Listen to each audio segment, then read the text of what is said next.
Tinggal satu ya. Jadi Pak Theo ada tugas dadaan dari dinas ke Surabaya, terus dari Pak Yakobus itu dari Bawaslu ada tugas juga sama, sedangkan Gus Ulilnya juga di Pondok Ponorogo. Jadi ini tinggal Mas Satria, nanti beliau akan memperkenalkan diri, perjalanan hidupnya seperti apa juga, terus juga sekarang sebagai apa. Nah, nanti kita akan tahu. Oke, kita langsung aja saya perkenalkan Mas Satria. Mari kasih tepuk tangan dulu. Oke.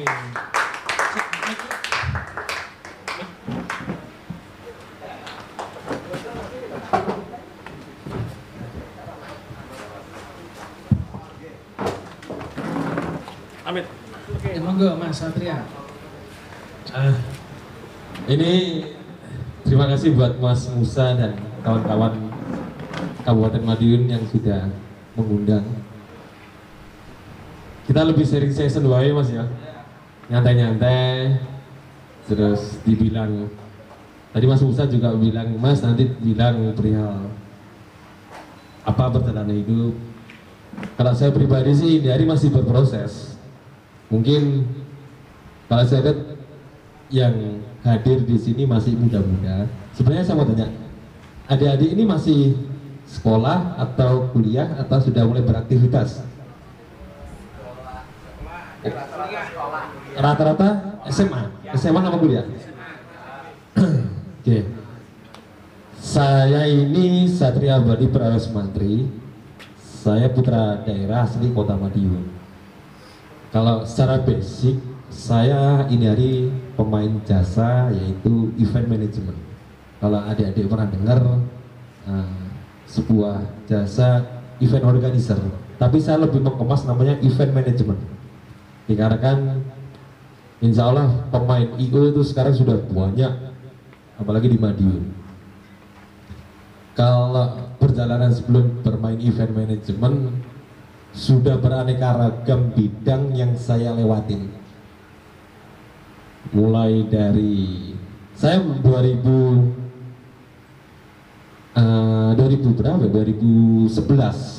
ketika kuliah itu saya sudah mulai main side job, main kayu akasia di Sumedang. Jadi saya ambil di kebun, saya buang ke pabrik. Di situ waktu kuliah juga saya sudah mulai pernah main biro travel, terus atlet biliar,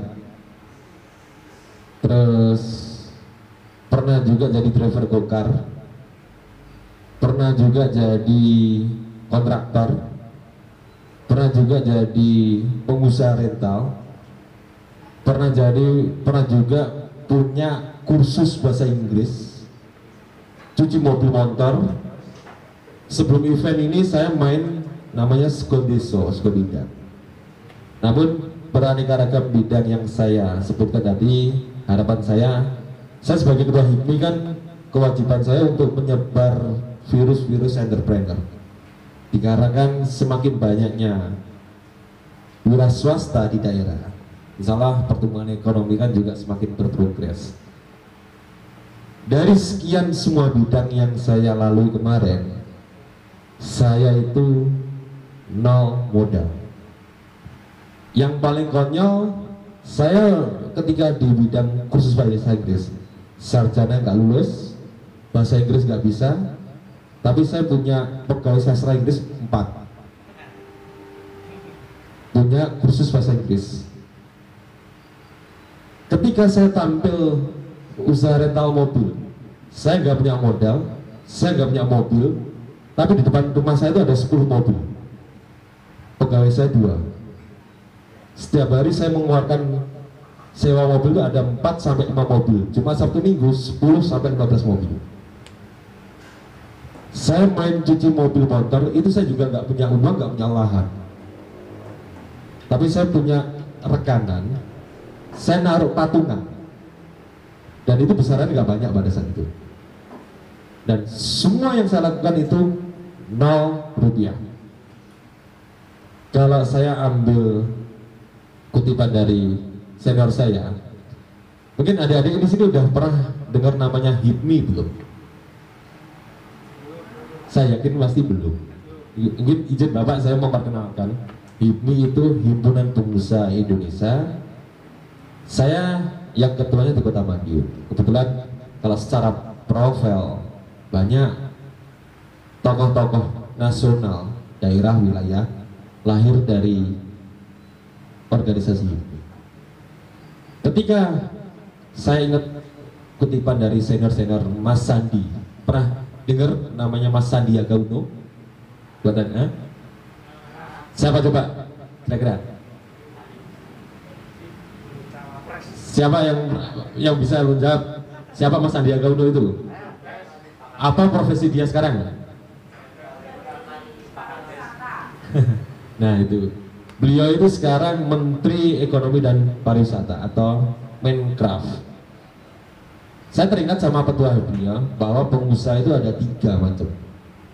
Berawal dari nasab, nasib, dan by design. Nasab itu turunan dari keluarga yang sudah jadi wira swasta. By nasib itu kebentur. By design itu kuliah di dunia wira swasta, ambil fakultas manajemen aktif organisasi wira swasta.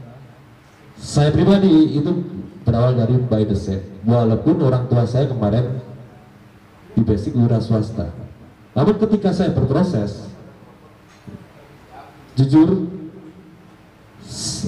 pada saat itu posisi rumah, pada saat itu posisi keluarga saya itu benar-benar kredit.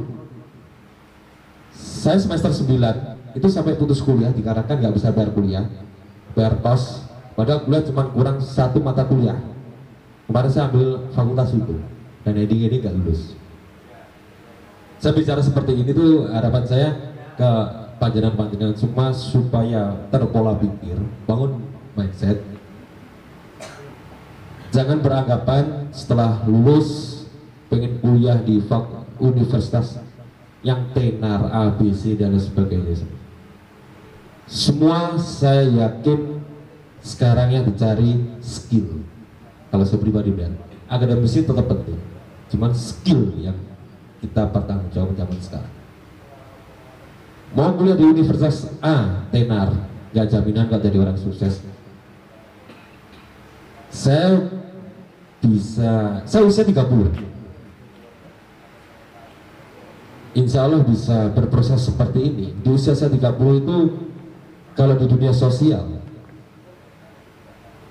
pengalaman saya sebagai organisasi, saya pernah jadi ketua salah satu organisasi di kampus zaman kuliah. Setelah jadi ketua organisasi kampus, saya jadi ketua di Kabupaten Sleman, organisasi kepemudaan. Setelah dari organisasi kepemudaan Sleman, saya balik ke Madiun, diberi amanah sebagai salah satu ketua organisasi kepemudaan di Kota Madiun, yaitu SAPMA.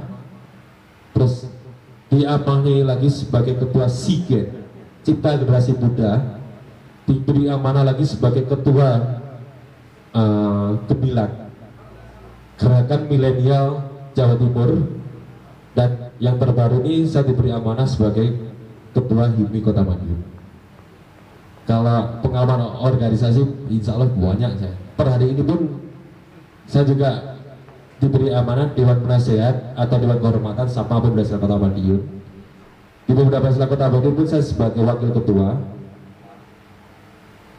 Di Dewan Penasehat Grab Madiun Raya saya pernah diberi amanah sebagai Dewan Penasehat dengan kapasitas teman-teman Grab se-Madiun Raya. Kenapa saya bercerita seperti ini? Dikarenakan saya murni bisa berproses itu berkat jaringan. Jadi investasi materi itu penting, tapi investasi silaturahmi itu nggak kalah penting. Usia saya masih 30. Ketika saya punya anggota, itu banyak yang usianya lebih dari saya. Kenapa saya bercerita seperti ini? Dulu masih muda, banyak-banyakin cari teman yang baik. Semakin kita membuka pintu silaturahmi dengan baik, pintu rezeki juga semakin terbuka. Mungkin lebih ke sharing tanya jawab mawon Mas Musa, biar saya nggak kayak dosen misalnya. Oke. Ada yang mau tanya enggak? Silakan. Yang mau kuliah Alvin ini. Terjawab kan Vin. Sama pemain kacau tadi bang. Nah, ini udah betul kan? Cocok kan? Sing tak omong. Oke. Ada pertanyaan? Nah, oke. Ini kita tanya aja Mas Satria. Jadi kalau Mas Satria ini kan di HIPMI itu himpunan pengusaha muda Indonesia. Nah, kira-kira kalau lihat kondisi anak muda sekarang itu, ketertarikan mereka kepada entrepreneur itu kira-kira besar apa kecil sih Mas? Yang saat ini? Anak muda? Ya, anak muda sekarang. Jujur, Mbak, saya melihat seperti bonus demografis yang 2030 nanti akan waktunya anak-anak muda. Saya melihat teman-teman Madinaya itu khususnya anak muda, hype-nya untuk berwira swasta itu sangat tinggi. Paling tidak diawali dari teman-teman muda itu sudah mulai pengen beraktivitas di dunia swasta. Mohon maaf, paling tidak berani bermaklar. Jadi buat adik-adik, harapan saya jangan merendahkan apapun itu profesi. Berani jadi seorang broker itu juga sudah cukup apresiasi bagi teman. Dan ini hari animonya sangat luar biasa loh di teman-teman muda Madinaya. Berarti broker itu maksudnya maklar. Ya. Semua profesi itu punya resiko, tapi asal kita fokus, konsisten, yakinlah pasti bakal ketemu. Jujur Mas ya, saya sebelumnya tuh sampai bingungnya mau ngapain. Ini saya sharing.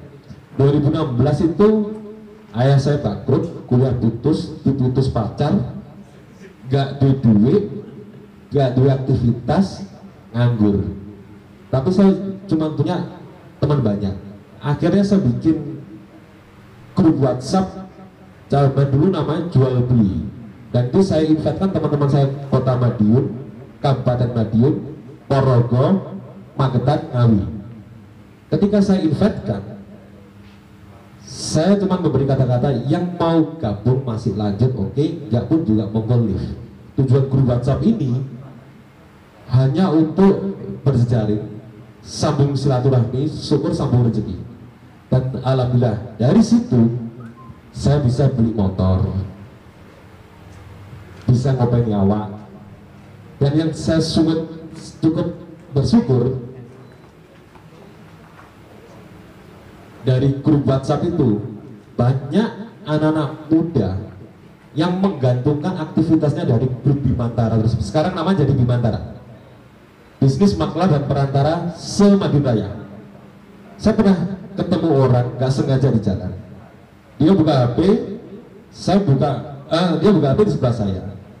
Mas, ada di grup Bimantara toh? Iya Mas ada. Pernah dapat manfaat? Alhamdulillah Mas, sementara ini saya nggak ada aktivitas. Saya menunggu aktivitas Bimantara. Harinya ada yang jual korek, saya berupa jualkan. Harinya ada yang jual mobil, saya berupa menjualkan. Sampai seperti itu. Dan semua saya jadikan admin. Dan terbukti di teman-teman Madinaya, kalau beraktivitas dikasih clue Bimantara, nggak nutup kemungkinan yang bawa atau yang mau membeli itu pasti dapat komisi dan dapat potongan harga. Setelah jadi apapun semua saya lakoni, saya mulai memfokuskan bidangnya.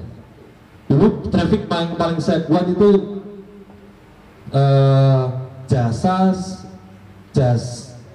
perantara sewa mobil. Saya disarankan dari mentor, jangan lupa fokus, ambil salah satu bidang yang kiranya kamu mulai difokuskan. Karena memang benar, fokus itu penting. Jadi setelah jadi maklar, saya mulai fokus di jasa perantara sewa mobil. Habis itu baru yang lain-lain. Jadi buat adik-adik zaman sekarang jangan merendahkan profesi maklar, sales. Sales itu bagi saya malah ujung tombak yang luar biasa, karena pintu dari pintu lain sebagainya. Tergantung pembawaan kita. Anak-anak muda zaman sekarang jangan ada gengsi, egois, sama idealis. Idealis boleh, tapi kita harus realistis. Gampang-gampang nih, kata idealis gampangan pak. Itu maksud saya. Ada yang tanya? Pak Rino, Bu Rino, selamat datang. Mbak Ika, monggo Mbak Ika. Nah ini kan kalau kita lihat kondisi sekarang memang setelah pandemi terutama bisnis kan agak berat ini. Jadi kalau teman-teman ini kira-kira mau mulai bisnis tanpa modal, berarti kuncinya satu, perbanyak teman dulu, perbanyak jejaring tanpa modal. Karena apa? Tadi kita diskusi juga dengan Alvin juga sama Kajon, itu siapa ya tadi? Vitori ya. Jadi mereka bingung itu kalau kerja tuh gimana, ya gampang. Yang penting ya yang diomongkan Mas Satria tadi, tanpa modal pun juga bisa. Jadi misalnya saudara jalan-jalan ini kan banyak nih di Caruban, kalau kalian mau ujung nyali itu bisa, kan banyak toh, ruko disewakan, rumah disewakan, rumah dijual. Hubungi aja nomornya, tanyai kalau lakunya lewat saya berapa persen, ya cari aja langsung. Lumayan kan dapat 5 juta, 10 juta, lumayan gitu. Nah hari ini pun saya juga suruh nyarikan orang ruko juga untuk bisnis baru. Nah, saya langsung tanya sama orang yang punya ruko toh, berapa persen gitu. Jangan lupa ya toh. Jangan kerja bakti, tapi juga harus ada profit orientednya juga ada. Oke, ini yang mau kuliah mau tanya enggak, Vin? Ayo Vin, monggo Vin. Masih mau kuliah enggak toh? Sudah enggak toh? Sudah dengar? Ini cita-citanya kuliah terus ya, gak kerja-kerja ya. Kamu kuliah 4 tahun, yang lain sudah 4 tahun dimakan habis sama orang yang kerja. Lulus. Kamu masih belajar cari pengalaman, yang lain sudah 4 tahun pengalaman. Ada lagi? Vio? Ayo, sini yo. Tanya aja yo, enggak apa-apa yo. Ayo yang tadi yo. Maskernya copot ya, gak ada covid nang gini. Ayo. Nah, ayo tanya yo, yang keras yo.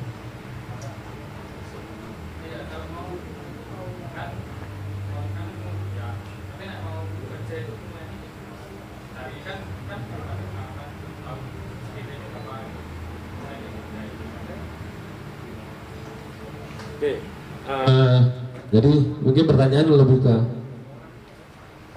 kebimbangan ya antara mau melangkah akademisi atau bekerja. Jadi itu semua kembali ke pola pikir. Saya pribadi dulu tuh sudah berpola, saya nggak pengen jadi seorang pegawai. Saya harus sebagai juragan. Karena pola pikir itu sangat penting. Kalau pola pikir terbangun, insya Allah semua akan terjawab. Dari pola pikir, panjenengan bingung pengen kuliah atau bekerja, gampang-gampangannya. Zaman sekarang kan banyak side job di setiap perusahaan. Coba adik-adik ini menawarkan diri. Contoh perusahaan A pengen ada lowongan, cari kontak nomor teleponnya. Kalaupun bingung nomor teleponnya, telepon ke saya atau ketua IPK Kabupaten Madiun, tanya anggota-anggotanya yang punya perusahaan yang lagi membuka program magang.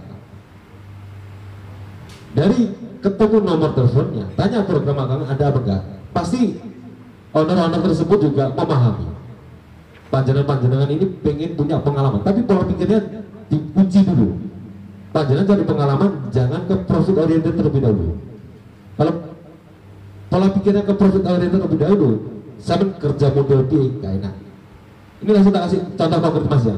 Itu ada Mas Al baru datang, itu juragan barbershop itu di Madonaya. Mas usia masih 26, pegawai 40 enggak. Jujur saya sebagai ketua sama dia malah lebih sukses dia. Kalau adik-adik saya lihat nih Mas Ali juga lagi bikin program banyak aktivitas. adik-adik yang pengen tahu di dunia barbershop, walaupun nggak ngerti apapun itu, bisa minta belajar sama Mas Al.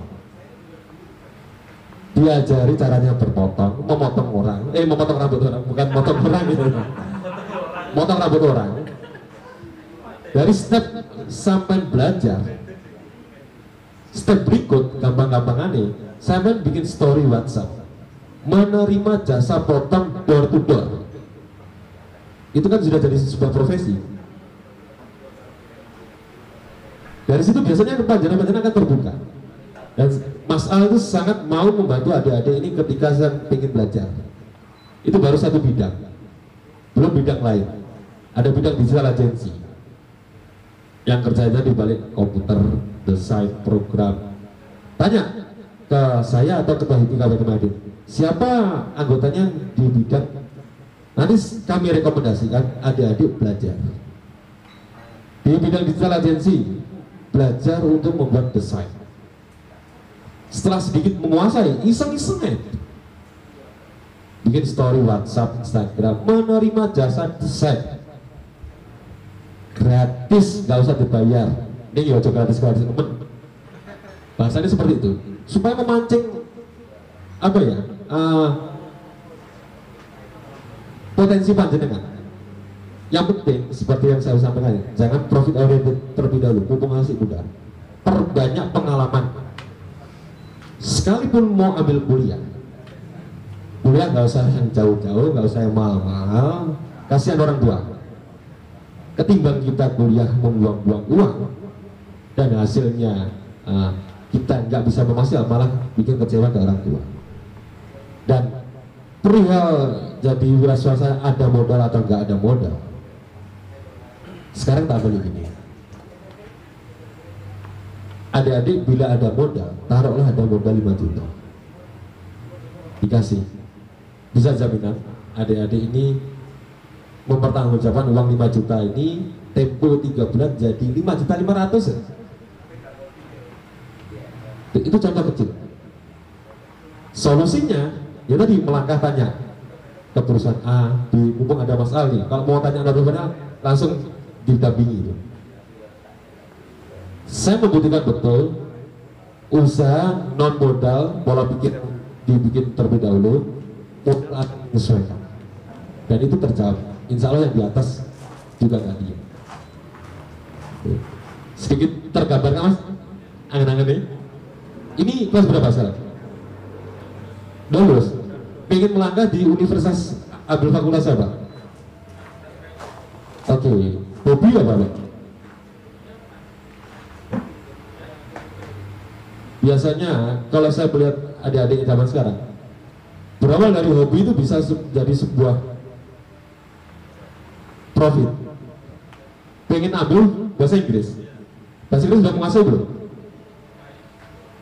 Iseng-isengnya buka jasa kursus bahasa Inggris khusus anak SD. Gak usah anak SMA mungkin rada pinter. SD, ini aktivitas apa per hari ini? Tapi sudah mulai daftar. Ada income masuk dari mana ini? Masih dari orang tua.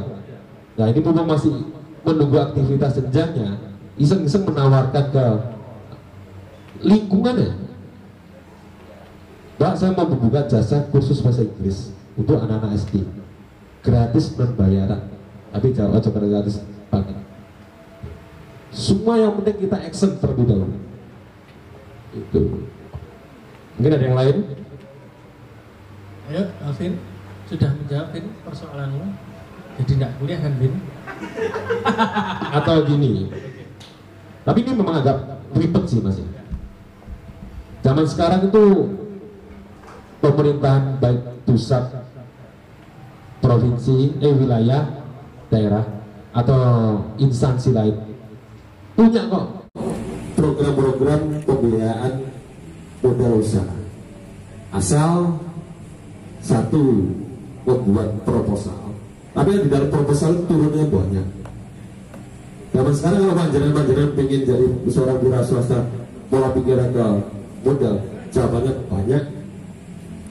Nggak usah jauh-jauh. Kalau kalian punya konsep secara hitung-hitungan matang, bilang ke saya atau ketua HIPI Kabupaten Madiun, saya carikan investor. Dan teman-teman lain juga banyak yang pengen, yang kerja itu uangnya, bukan badannya. Jadi dia menggelontorkan fresh money untuk adik-adik berproses. Bang Jatim pun itu juga ada program, ya kan? Tapi kan untuk meloloskan. Tapi terbukti, saya punya salah satu anggota di kota. Dulu kuliah di Bandung. Pengalaman kompetisi bisnis itu juara 1 terus. Ternyata itu juga nggak jadi patokan. Juara kompetisi bisnis bakal jadi seorang sukses. Itu hanya pride. Terutama kembali ke kita masing-masing. Oke, menjawab Vio. Oke, yang lain silakan. Jadi intinya ya tadi yang kita ngomong, yang penting gratis dulu, ya toh. Tadi saya sudah ngajari sama mereka, tanya-tanya Mas Satria. Kalau kerja itu magang, biasanya kan mereka ada yang problem harus ijazahnya S1. Ada beberapa company yang mengharuskan S1. Nah mereka kan masih SMA. Saya ngomong, biasanya memang S1 itu jadi syarat untuk company besar kalau kalian kerja. Tapi kalian kalau berani jawab, ya seperti yang Mas Satria tadi ngomong, kerjakan saya 1 minggu gratis, nggak usah dibayar. Lihat kinerja, bandingkan dengan yang S1, nah gitu. Jadi Anda harus berani. Kalau nggak berani nggak bisa. Kita modal nekat. Makanya bisnis itu juga modal nekat. Kalau memang ditutup ya ditutup. Kalau dibuka ya dibuka baru. Orang bisnis itu gitu. Jadi kalau lihat perjalanan hidupnya Mas Satria ya, Anda akan lihat portofolionya begitu banyak, tapi itu kan full pengalaman, skillful istilahnya. Tapi dari yang saya tangkap dari tadi dari Mas Satria ini jadi contoh buat kita, serawung sing akeh gitu.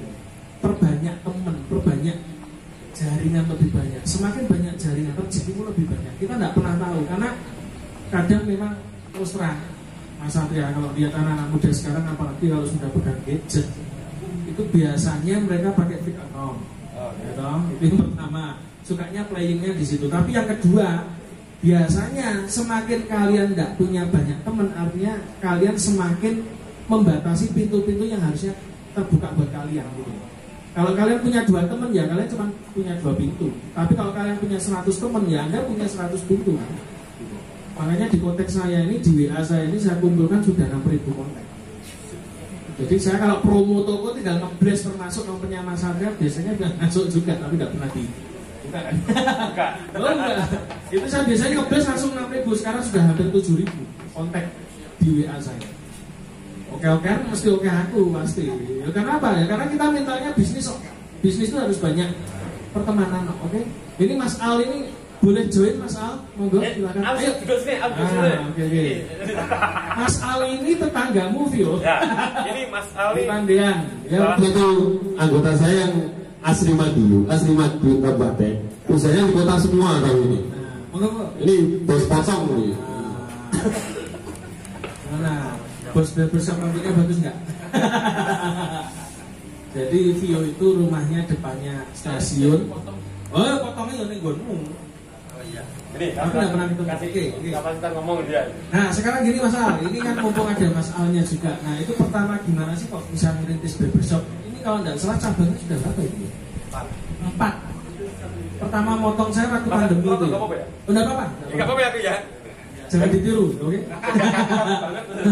Jadi Mas Al ini dia pertama kenal sama Mas Al kalau tidak salah waktu motong di sini ya, betul. Waktu pandemi. Jadi di saat yang lain itu pandemi kita harus datang, tapi Mas Al ini punya fasilitas potong di tempat. Plus masuk IG karena di syuting. Ya, nanti Mas Al bisa cerita itu pengalaman pertama gimana sih bangun bisnis dan apa dulu memang basicnya di potong rambut. Ya, jadi jujur saya dulu itu buka cabang kedua itu tanpa modal, itu 0 rupiah. Jadi saya punya skema dulu. Waktu itu saya punya teman, dia itu kerja di pajak, ya. Dia punya uang 120 juta waktu itu. Dia menawarkan ke saya, "Biar tak buka nih, Terus setelah 1,5 tahun BEP ini PN semua. Nah itu kan waktu itu tak terima tantangannya, tapi ada konsekuensinya. Ketika aku nggak bisa kembalikan modal itu 1,5 tahun, aku itu harus ngasih bunga dia per bulannya itu 20%. Nah ternyata di luar ekspektasi, alhamdulillah itu kan COVID ya. Akhirnya otak itu dipikir untuk berputar gimana caranya barbershop saya yang cabang kedua itu bisa segera jalan cepat lah. Yaitu salah satunya aku jemput bola juga motong-motong pejabat dan lain sebagainya. Ternyata brand value-nya itu naik. Dan alhamdulillah nggak butuh waktu 1,5 tahun, ternyata 1 tahun 2 bulan itu modal sudah kembali, 3 bulan itu sudah batinya. Jadi bisa dibilang cabang kedua saya itu benar-benar tanpa modal, yang dibantu teman ternyata membuahkan hasil dan sekarang 100% sudah milik saya sendiri. Jadi kalau ada orang bilang aku bisnis kendala utama modal itu bodoh nih. Karena saya sendiri kalau tahu cabang saya yang pertama itu bisa dibilang pangkas rambut gitu. Dari pangkas rambut menjelma barbershop paling mahal di Madiun. Itu sih. Jadi jangan takut tanpa modal. Kalau ada proposal yang menarik boleh diajukan gitu. Karena saya pernah diinvest, jadi saya harus menginvest orang gitu. Terima kasih. Nah, sama kan, kuncinya juga sama, temen. Kalau nggak punya temen di pajak ya nggak mungkin, betul ya. Jadi kuncinya di situ. Tapi kalau ada pepatah kuno itu mengatakan gini, kalau kamu nggak berani keluar uang kecil, nggak mungkin kamu dapat uang besar. Itu sudah pepatah Cungkok yang paling kuno. Orang bisnis, orang Chinese itu selalu begitu. Nggak mau keluar duit cilik, jangan harap duit besar masuk. Itu kuncinya. Mancing iwak mesti ono umpannya, betul. Ya tambahin. Yang dibilang Mas Musa itu benar. Gak pengen untuk duit cilik ya sampai pengen untuk duit gede. Gampang nih. Kita belajar memprioritaskan hal kecil terlebih dahulu. Insya Allah hal-hal besar itu bakal datang dengan sendiri. Contohnya gampang. Saya juga apresiasi, tadi kan jajan jam 6 Mas. Saya jujur nggak tadi masih makan dulu mampir. Adik-adik jam 6 sudah datang, seperti itu sudah termasuk salah satu gerakan untuk memprioritaskan hal-hal kecil. Pertahankan hal-hal seperti ini. Janjian sama orang jam 6 kurang sudah datang. Nanti lah bakal menyesuaikan. Saya bakal ketemu side job kecil maksimal, finish side job yang besar juga bakal datang. Contohnya saya itu siapa tuh?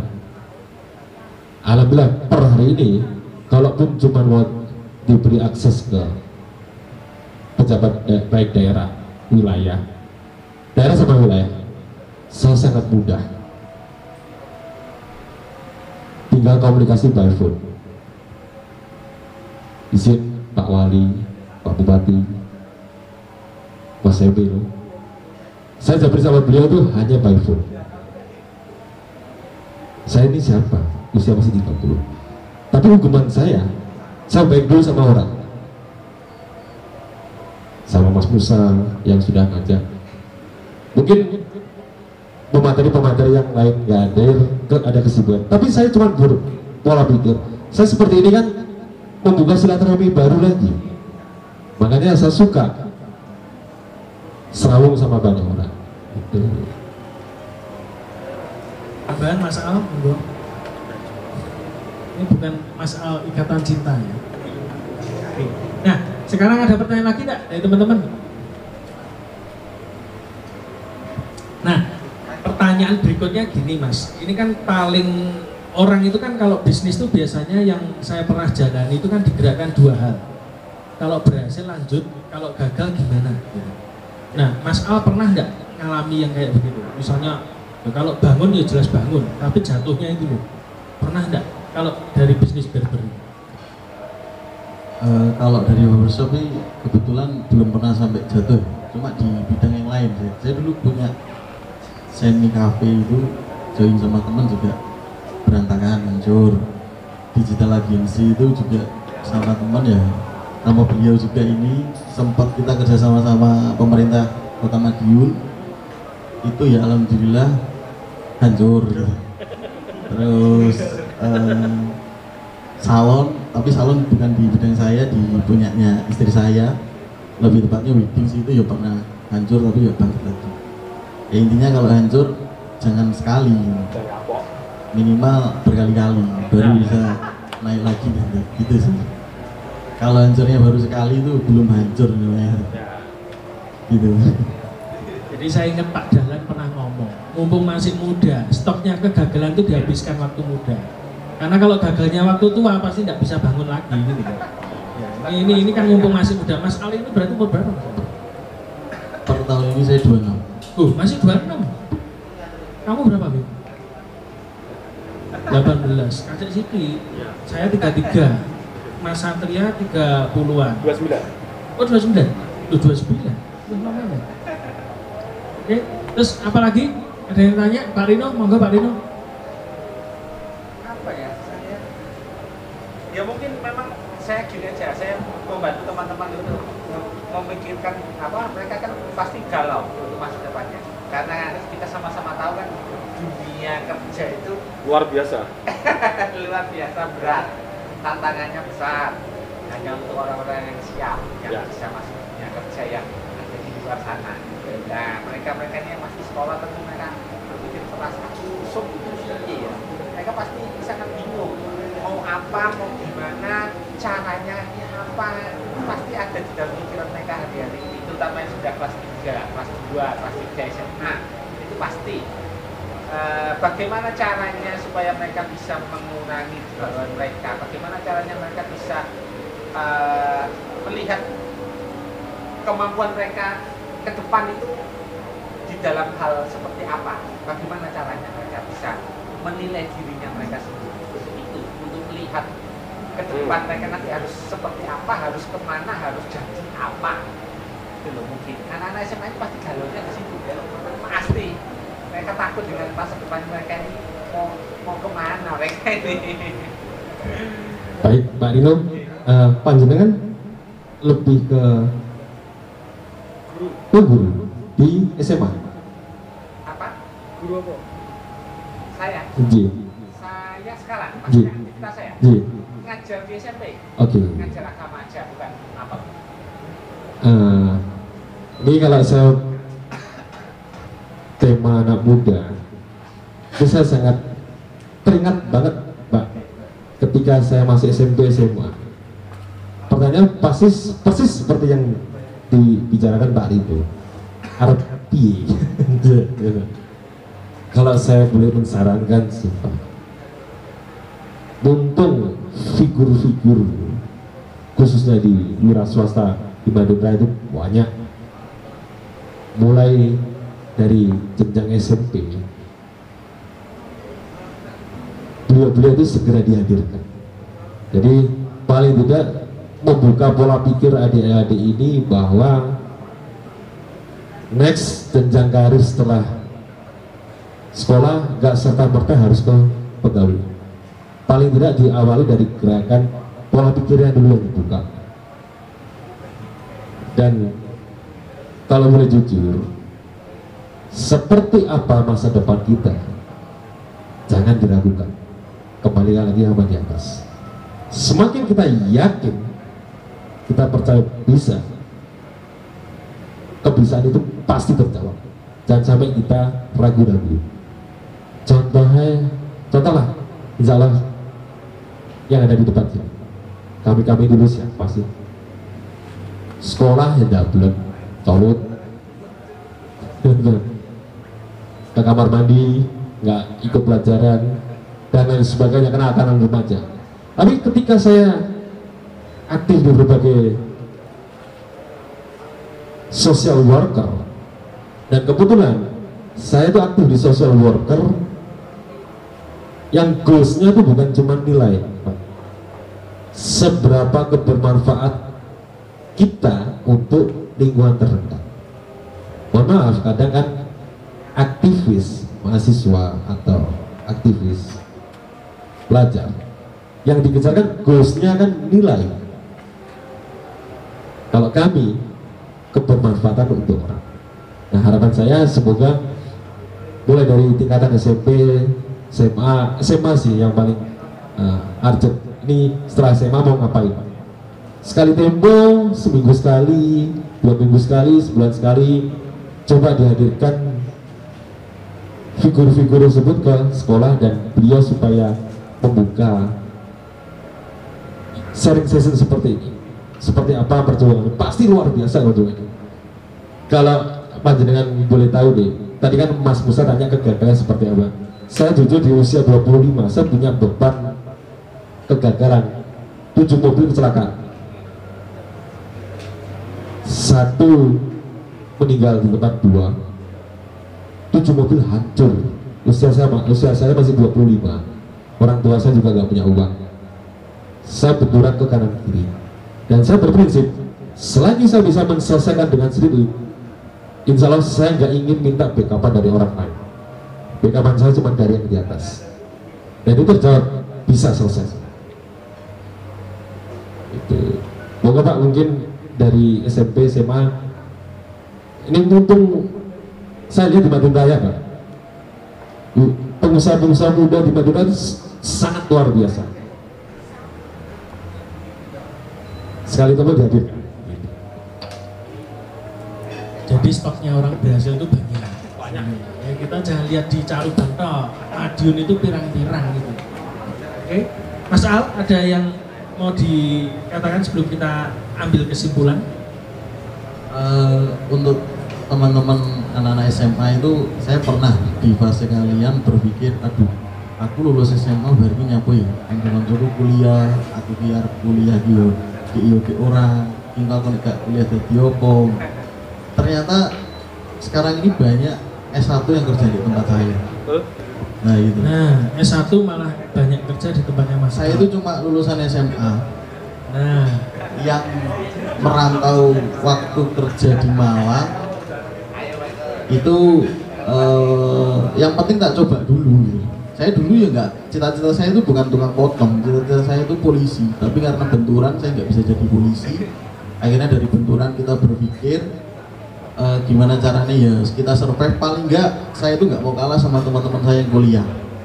Sampai detik ini teman-teman saya yang baru lulus kuliah, ada yang lulus dari Malang itu yang di Politeknik, Brawijaya dan sebagainya, itu malah tanya ke saya, biar caranya beli kerja, loh ini takut di SMA loh, bagi S1 kuliah petang tahun, loh ini orang yang pohai. Jadi intinya itu tidak usah takut kalau tidak bisa kuliah, tidak usah takut kalau kita cuma lulusan SMA, tidak usah takut kita gagal.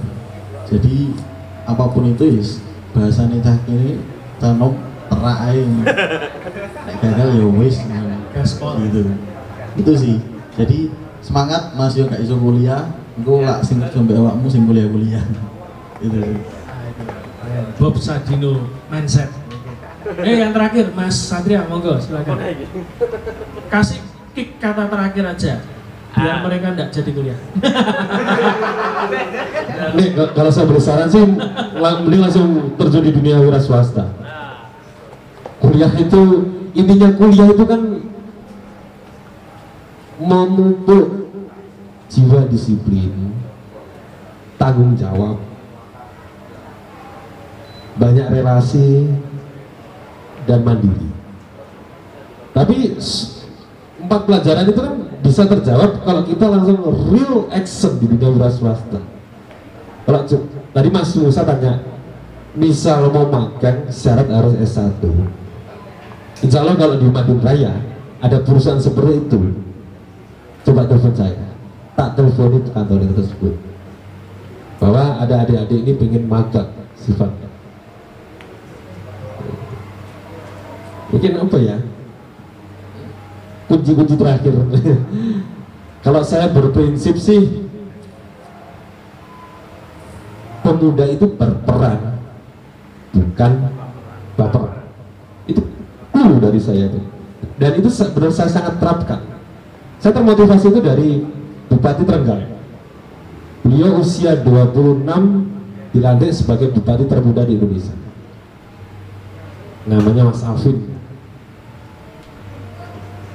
Monggo adik-adik zaman sekarang itu pola pikiran dibuka.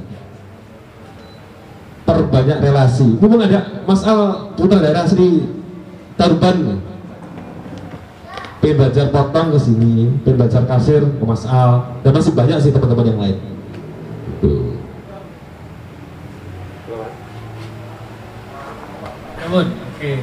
Nah, tadi sudah terjawab semua ya. Jadi pulang. Wah, ini aku diseneni mau pulang. Hari ini.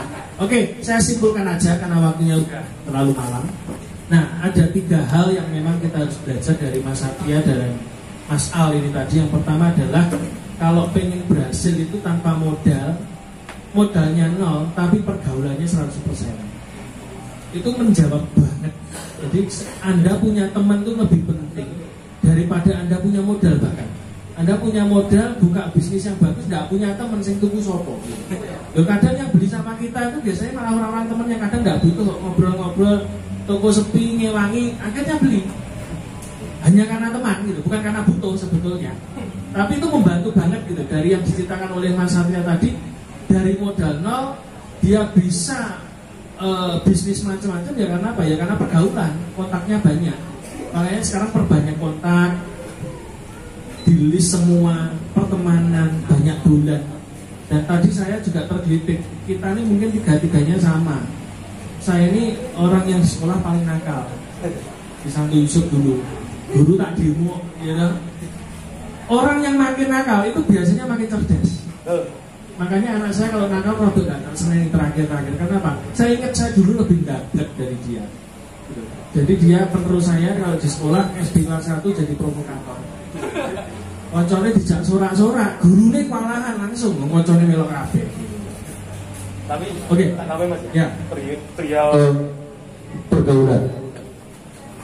Boleh kita bergaul sama siapa saja, apapun profesinya.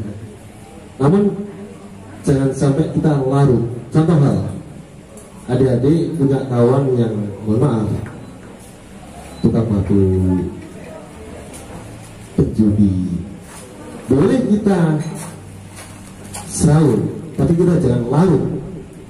Dan yakinlah, siapapun yang kita kenal, apapun profesi orang yang kita kenal, usia berapapun orang yang kita kenal, mereka pasti punya pengalaman the best dalam kehidupan. Contoh hal,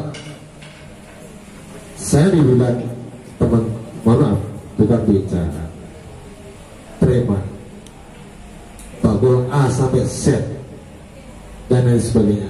Hukuman saya cuma belajar huruf, Bang. Pasti mereka punya pengalaman terbaik.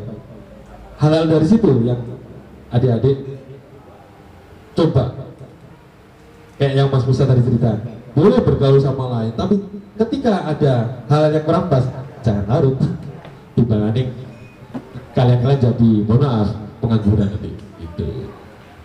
Jadi itu sesuai yang tertulis ya. Pergaulan yang buruk merusak kebiasaan yang baik. Itu yang pertama. Yang kedua, kita simpulkan upgrade itu penting.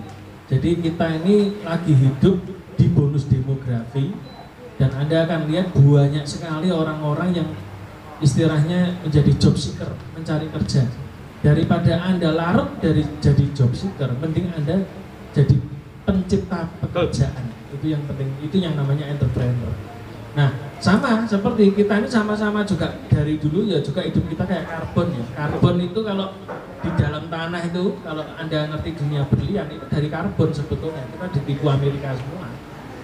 Malah yang harusnya mahal mineral asli itu yang asli Indonesia, kayak ruby, kayak safir, itu yang asli.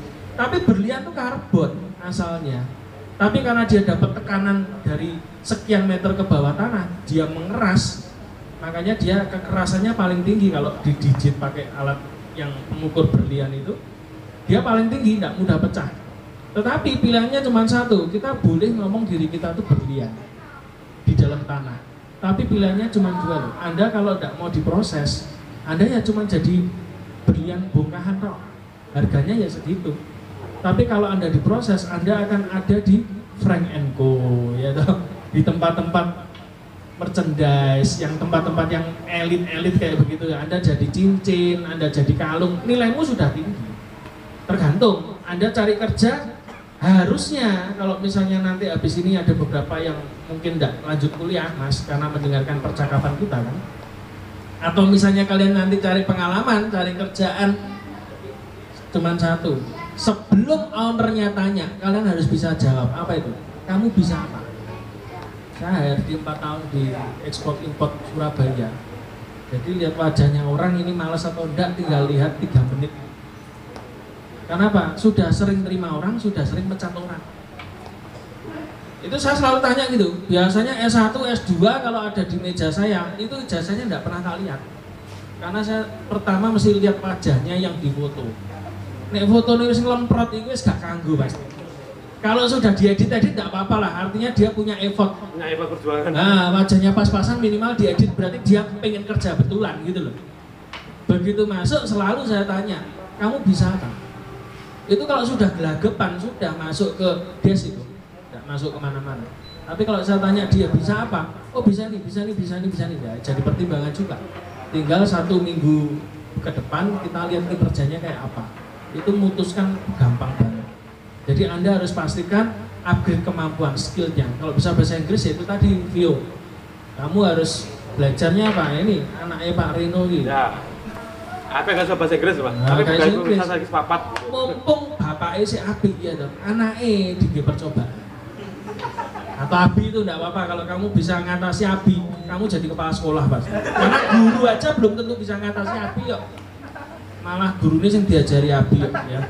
Itu yang kedua. Terus yang ketiga, jangan pernah takut ya. Jadi apapun bondo nekat. Karena Tuhan beserta orang-orang nekat, itu dari saya. Oke, terima kasih.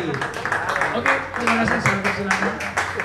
Oke, saya serahkan waktu selanjutnya kepada Alvin dan kawan-kawan untuk menutup acara kita dan kita nanti bisa dipersilahkan untuk makan malam.